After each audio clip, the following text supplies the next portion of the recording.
What's the word, y'all? It's the Pack Podcast, and today we're going to be talking about the NBA playoffs. Yup. All right, first up. It's been a while since we've done one of these. A lot of the first round is finished. We're moving on to the second. So we'll start with that. Raptors Celtics. They've already finished their first game today. 112-94 went to the Celtics. Tatum with 21, Brown with 17, and Kemba Walker with 18. They were all putting up nice boards. Kemba Walker was passing the ball around. It was looking good. It looked like a nice team. What else can we expect to them coming into this? They look really good in the game one. The Celtics, they look really good against the Raptors. Earlier in the bubble when they played, they won by 20. At one point, they were up by almost 40, right? So I think the reason that I've always been skeptical about the Raptors this year is them being contenders. They don't have a guy who's like, go give me the ball, I'm gonna do something, right? Like that's what Kawhi was last year. But I'm like, is Siakam a closer or is Lowry a closer? Can you give them the ball and be like, I'm going to do my thing and I'm going to hit this shot, right? I'm not saying you got to hit the shot every time, but there's no closers. Like, there's a reason why Shaq can't succeed without Kobe, because Shaq can't close a game. Like, Kobe can close the game, right? In the final minutes, like, Kobe's going to get the ball more, right? That's why if you ever have, like, a big man or a little man, you need somebody to close. I can't see them closing games.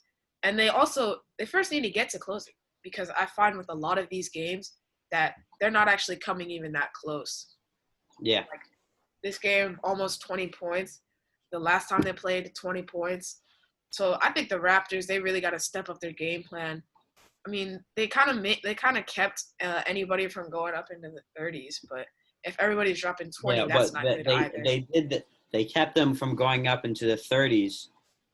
Not very strongly. It was Kemba or Tatum or Brown. Any of them could have stepped up and said, I'm not going to pass the ball. I'm going to shoot this three. But they tried to work the ball around so that the Raptors couldn't focus their defense towards a single player or position or anything like that. And yeah, I think you're right. They don't have a superstar, really, technically superstar. They don't have someone who is known for being like extremely clutch, who, if in the final clutch moments, there's a couple people the ball could go to. And that might play a significant part in this series, not having one of them, because if you look at the Celtics have 2, maybe 3 players who you could give the ball to in those final moments. And that could be brutal and lethal to the Raptors in this series. I think it's all about like trusting each other, right? Mm-hmm. So that's why I also think that like the Celtics, Jason Tatum can close the game, right? And I just think they have so much star power, right? It's just it's overwhelming, and we've seen before the Raptors have choked in the playoffs. In 2018, they got swept by one man. I mean, since Kawhi, they haven't done anything in the playoffs, and before that, right? So hopefully those habits don't come back to bite them. Yeah, but what you're talking about with trusting your teammates, Kyle Lowry and Fred VanVleet, they were not extremely selfish. They did not only pass to each other or only pass to a certain player. They were wrapping the ball around nicely on the floor, 8 assists each. Neither of them went off on points. Neither of them went high on boards. No one on their team really had a giant game at all. I don't think it was their game. I think playing against the Celtics is an adjustment to their first round team, and yeah. I mean, I have the Celtics in 5 or 6 games. Honestly, I think this is a foregone conclusion. It's the Celtics, man. They're looking great. Yeah, no, you're absolutely right. All right. Why don't we move on to the Miami Heat versus the Milwaukee Bucks? This was giant. I have the Heat, you got, man. 7 games, got man. the Heat, I got the Heat. Heat How in about 7 you? games. You got the Bucks or the Heat? I would say the Heat are probably going to go up 3-2, 3-1, and I don't know then if it's gonna be like that. I got the Heat in 7. I think it's gonna be really close. And the reason I have that is because Giannis isn't a closer, and I don't trust Chris Middleton or anybody else on the roster. For instance, like you have a guy like Chris Middleton who's making $30 million, and I'm like, Giannis can't get another superstar unless you trade Chris Middleton, and it's hard to trade contracts like that. Like not yeah, many coming guys make from 30 $30 million, million and to a player of his level. He's a great player and everything, but he's not like a going superstar though. into a superstar team, he's gonna be asking for more, or a player like that. But the thing with Giannis, so if it needs to, I do agree that maybe Bam Adebayo would guard him just because he's got that agility. He can maybe guard Giannis while he's leaping around.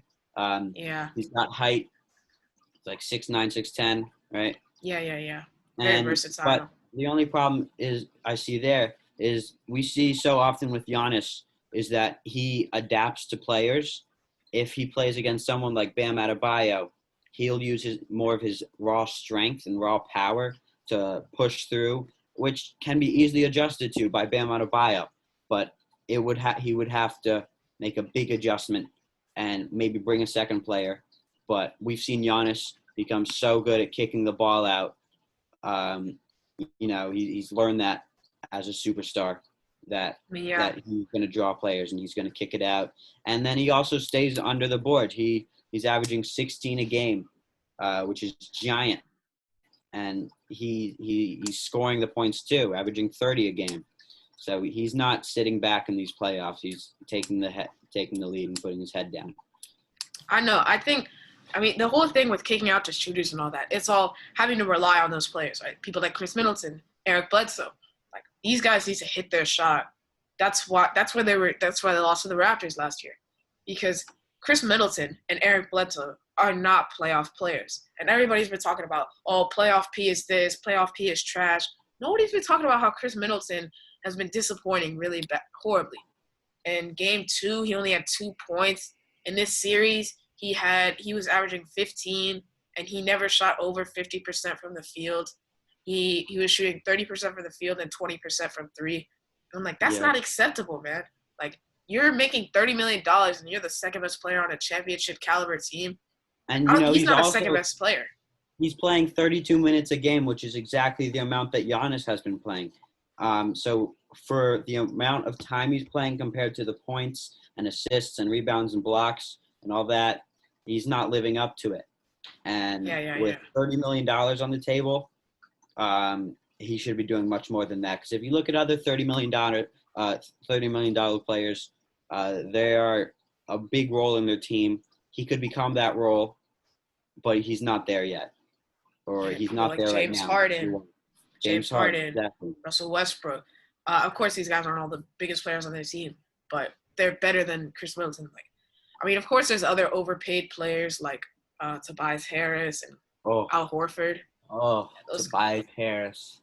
Those contracts are not looking good. We'll talk about and the you can't 76ers trade either later, of those players. They're not going to go from whatever they're making to what are they making? They're making like 30. I think Al Horford and Tobias Harris are both making 30. Like, that's a problem.